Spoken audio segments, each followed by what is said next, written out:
So in today's video we're going to be showcasing and comparing a couple of rods from the Sonik DominatorX RS rod range.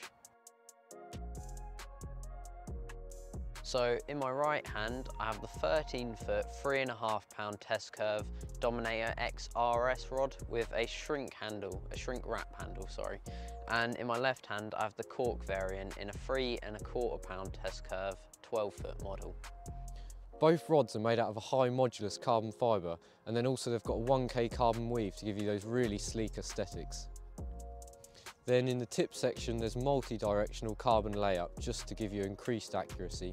Then coming down the rod you've got super light DL M series black guides. These new guides drastically reduce the weight of the blank, therefore increasing the recovery speed of the tip, aiding with longer casts. There's also an anti-frap tip. This is just to stop the majority of frap ups. Then you've got 50mm ringing patterns on both the 12 and 13-foot model. Then you've got the Sonik black DPS reel seat to house all big pit reels. A line-friendly custom contoured Sonik clip. A nice slim Cork handle. And then the only difference on the 13-foot model would be that there'd be black anodised caps just on the reel seat. But in this case there's just a small piece of cork. So today we're testing both rods matched up with some big pit reels. They are the DominatorX RS Pro big pit reels. These reels balance really well with the rods. The rods are actually quite light and the reels are also very light.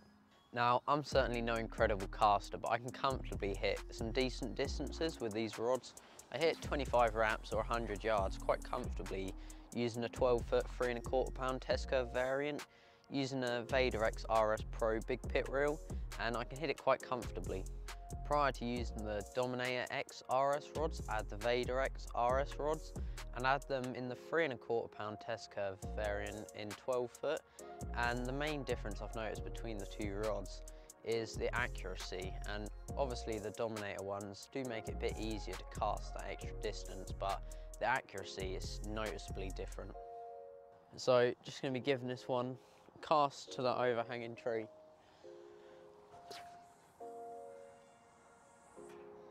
So all in all, these are great rods, especially for the price point. You can pick them up under £100, which just makes them great rods for the price. Now, we have used them before on a much larger lake. We'll roll the footage of that now.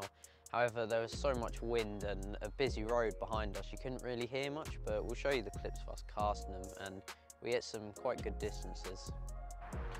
So I'm just gonna have a couple of chucks or punches, whatever you want to call it, with this rod now, just to get a feel for it really.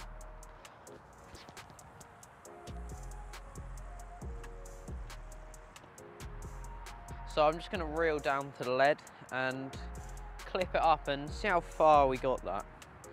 That was giving it quite a bit of beans, to be honest, and it went quite far.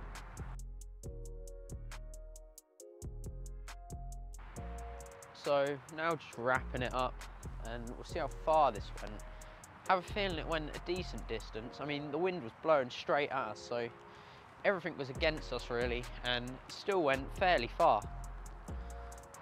So that is 26 and about a third wraps. So by my standards, that's quite a good cast. Here I've got the 13-foot 3.5 pound test curve rod, and I've got it paired up with a 4-ounce lead and the Sonik DominatorX RS Pro bait runner reel. And again, just using 15-pound line, and I'm just gonna give it a few chucks and see what distances I can get out of it.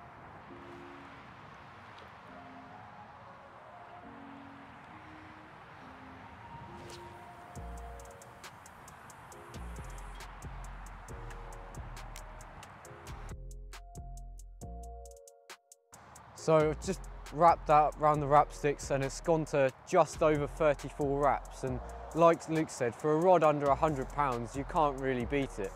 So with the power of these rods and the accuracy of these rods, you really can't go wrong, and for under £100 a rod I don't think there's anything much better out there.